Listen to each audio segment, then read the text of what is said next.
Today, we uncover the 8 United Kingdom bread ingredients that are illegal in every European country. The kind of things hiding in ordinary supermarket loaves that most people buy without even turning the packet around. Because bread is supposed to be simple. Flour, water, yeast, salt, and thyme. That is what people think they are buying. But modern supermarket bread has quietly become something very different. Preservatives to stop mold, emulsifiers to fake softness, oils to stretch texture, treatment agents to make rushed dough behave, added gluten to rebuild weak bread, soya flour to help the factory get the same result again and again. And then there are the ingredients that regulators across Europe have banned, restricted, or raised serious questions about. The scary part is not always one ingredient, it is the pattern. The loaf is no longer just being baked, it is being engineered.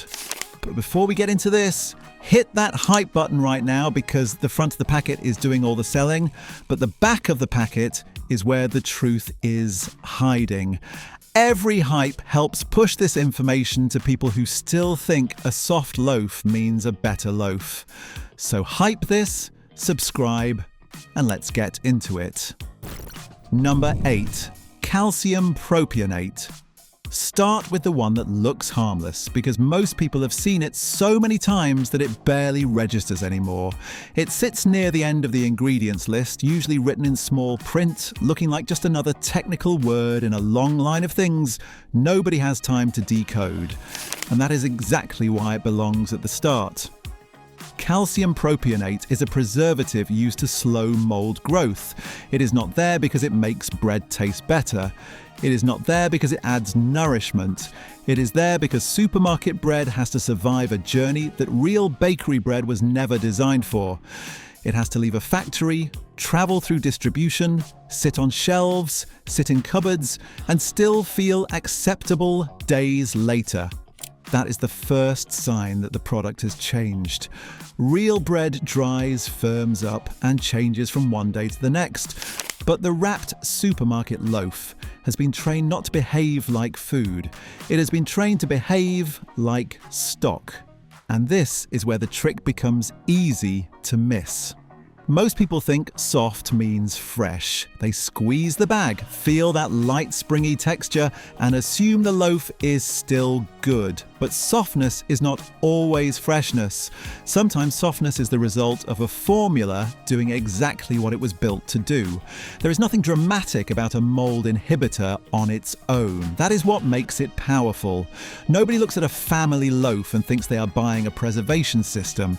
They think they are buying bread. But if a loaf needs help staying presentable for that long, the question becomes uncomfortable. Are you eating a simple food, or are you eating something designed around storage? And once you notice that first hidden job, the next ingredient starts to make more sense. Because keeping bread from going moldy is only part of the supermarket trick. The other part is making it feel fresh, even when it has no reason to feel fresh. Number 7. Emulsifiers. That soft, bendy slice that folds around a sandwich without cracking is not always the result of good baking. A lot of the time, it comes from help. Quiet help, technical help. The kind of help that makes factory bread feel gentle, light and fresh even when it has been built for speed. Emulsifiers are used to improve texture, volume, softness, and dough handling.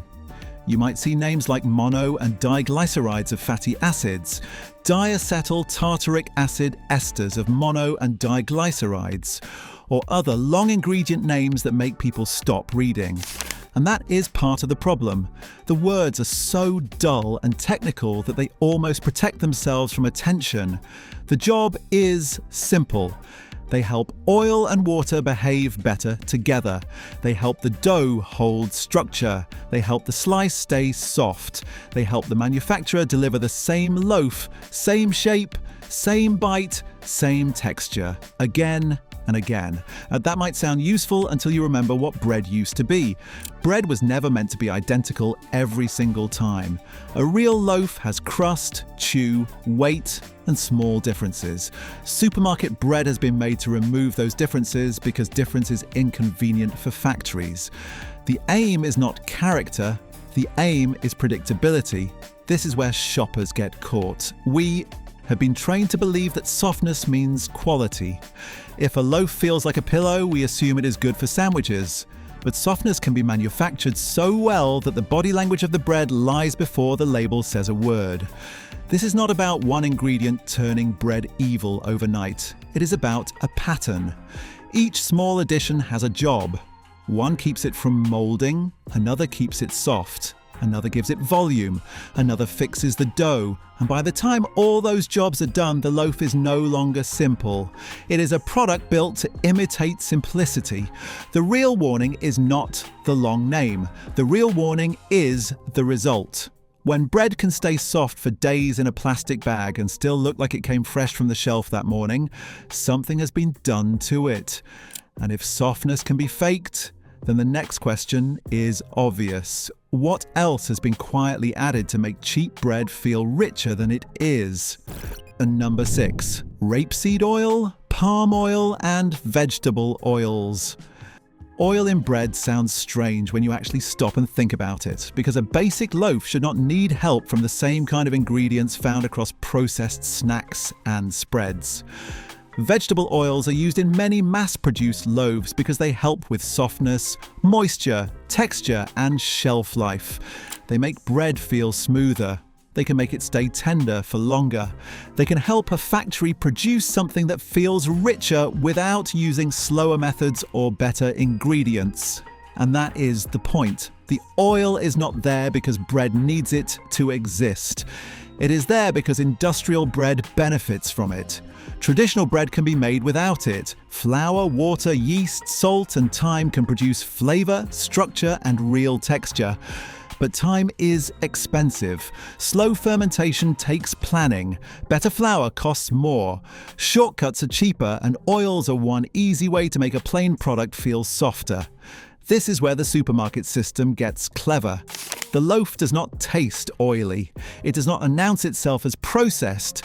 It just feels soft and easy. It does what shoppers have been trained to want. It makes sandwiches quickly. It bends around fillings. It stays pleasant in the bag.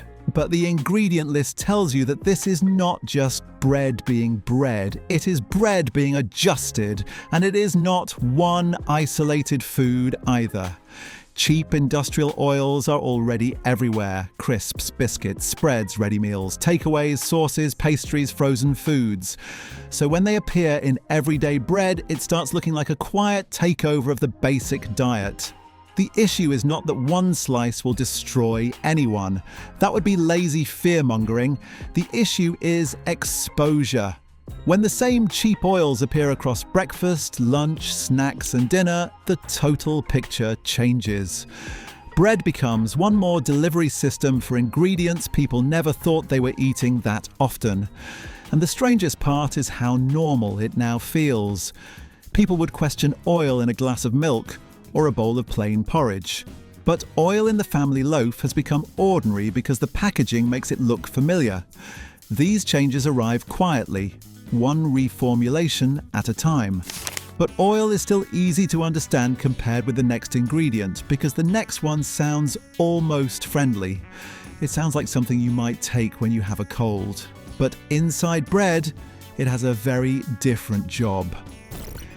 Number 5, ascorbic acid. At first glance, ascorbic acid sounds almost harmless, even familiar because most people connect it with vitamin C rather than factory-speed bread making. Ascorbic acid is often used in bread as a flour treatment agent. In simple terms, it helps strengthen dough and make it more predictable. It helps the dough hold gas, rise better, and behave more consistently during fast production. That does not mean it is automatically dangerous. The point is more subtle than that. It tells you something about the kind of bread being made. A slow baker does not need to force every part of the process to behave at factory speed. Time does some of the work. Fermentation develops flavor. Dough strengthens as it rests, but in mass production, the dough has to move quickly and behave the same way every time. There is less room for patience, variation, and the natural rhythm of bread making. That is where treatment agents come in. They make dough more reliable for machines. They help correct weakness. They help remove uncertainty.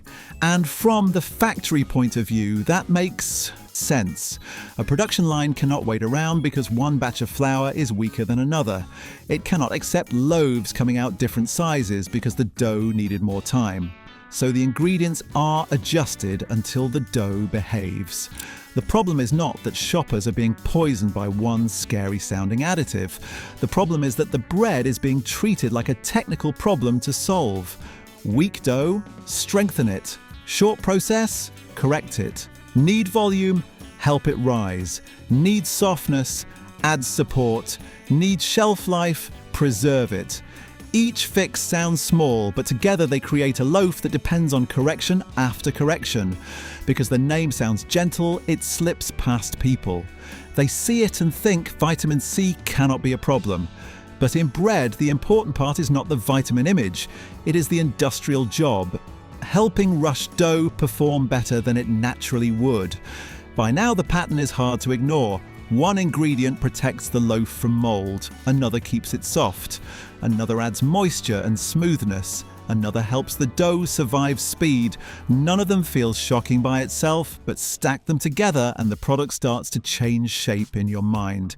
And the next ingredient takes that idea further, because this one is not just helping the dough, it is rebuilding it. Number 4. Added wheat gluten.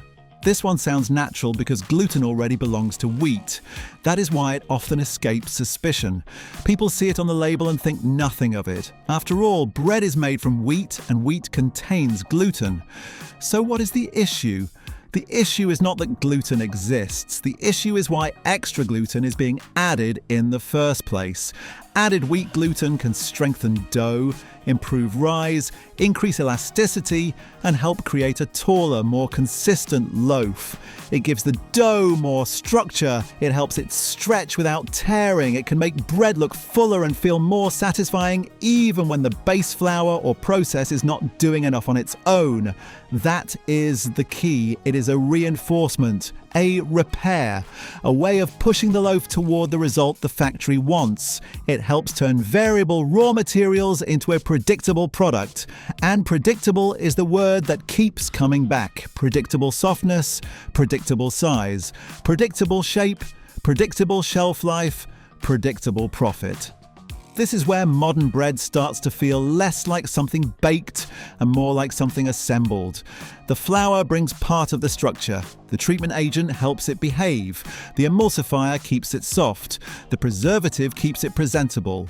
Piece by piece, the loaf becomes less dependent on traditional bread making and more dependent on formulation. And for many people, this also explains why supermarket bread can feel strangely light but still chewy, soft but still stretchy, filling but not really satisfying. It has the signs of bread but not always the depth. It looks like a loaf, it acts like a loaf. But the experience is flatter because the flavor development has not had the same time or care. This is not about pretending every loaf with added gluten is automatically bad. Some breads use extra gluten for specific styles. The problem is when ordinary supermarket bread needs constant help to look like something better than it is. If the loaf is strong because it was slowly made with good flour, that is one thing. If it has to be reinforced so it can survive factory demands, that tells a different story. And the label will not explain that to you. It will just say wheat gluten and move on, as if the story ends there. But the ingredient list keeps talking if you know how to read it. And the next one is quieter, cheaper, and easier to overlook, which is exactly why it matters.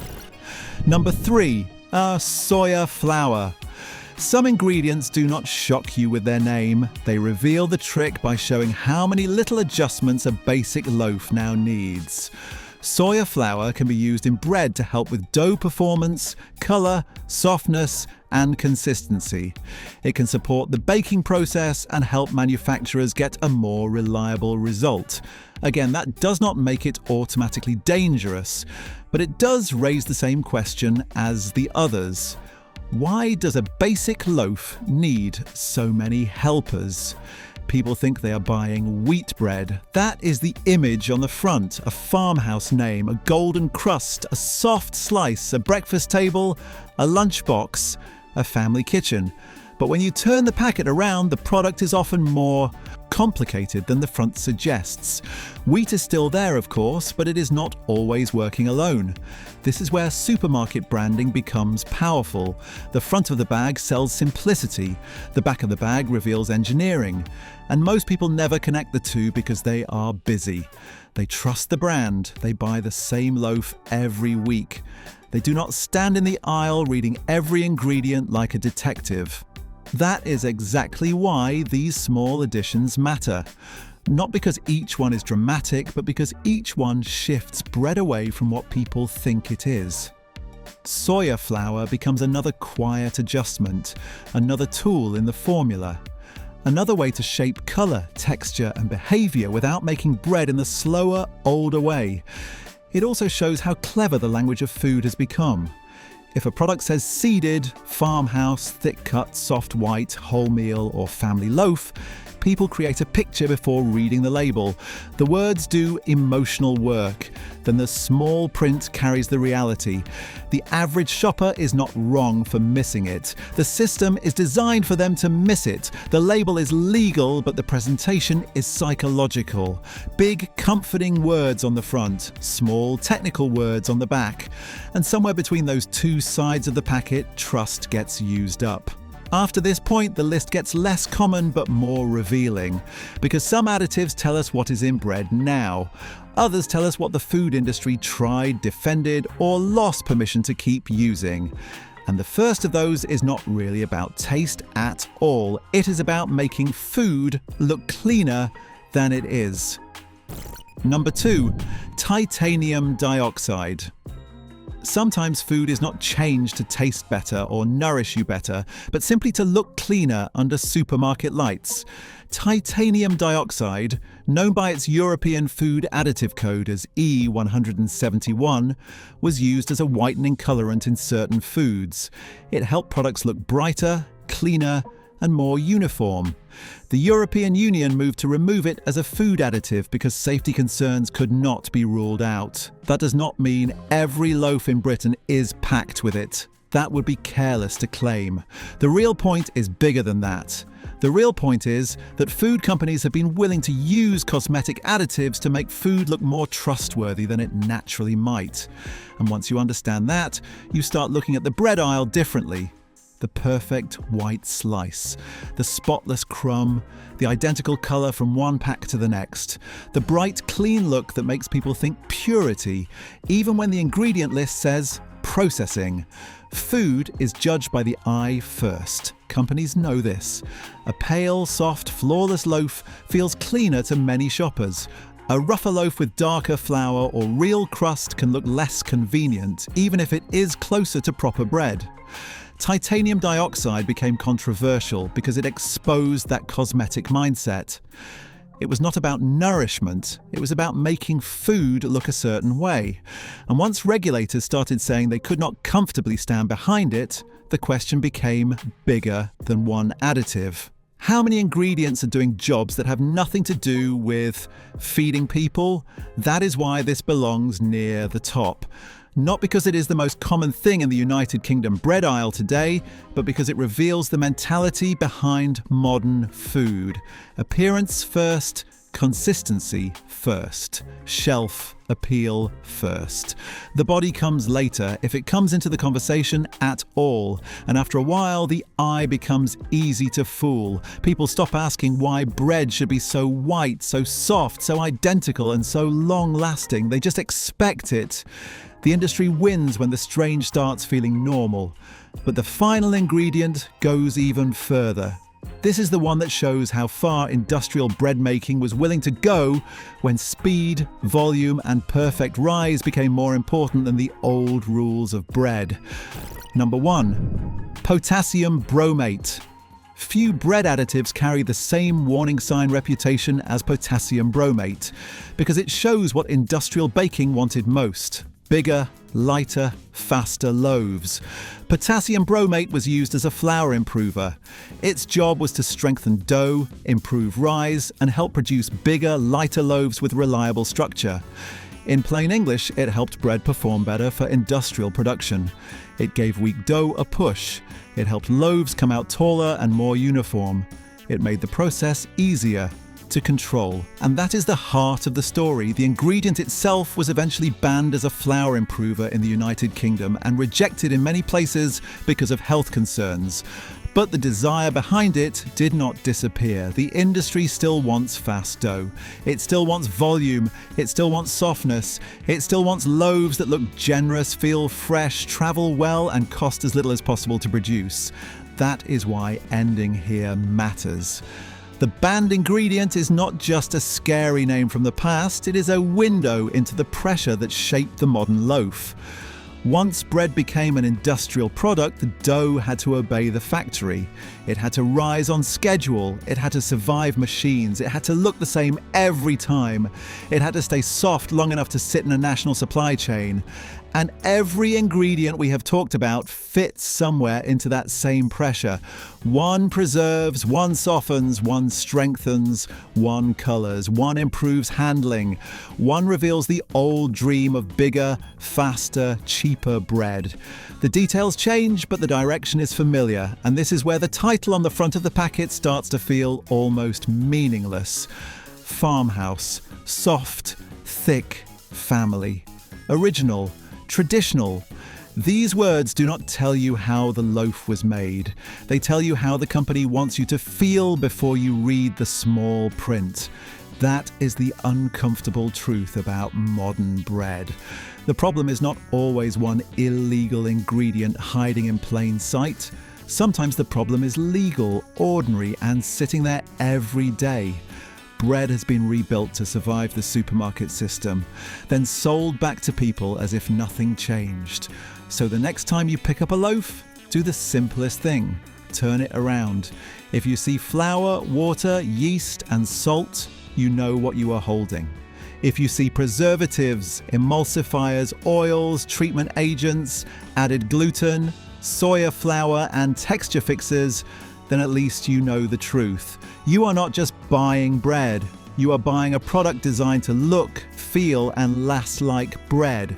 Once you see what is hiding on the back of the bread packet, it becomes hard to look at a soft supermarket loaf the same way again. Not every ingredient is a scandal on its own, but the pattern tells the real story. Bread has been changed, stretched, softened, preserved, and rebuilt until simple food starts looking like factory design. So check the loaf in your kitchen, read the longest ingredient on the label, and tell me in the comments what you found. If this opened your eyes, hit like, subscribe, and stay with us for the next one.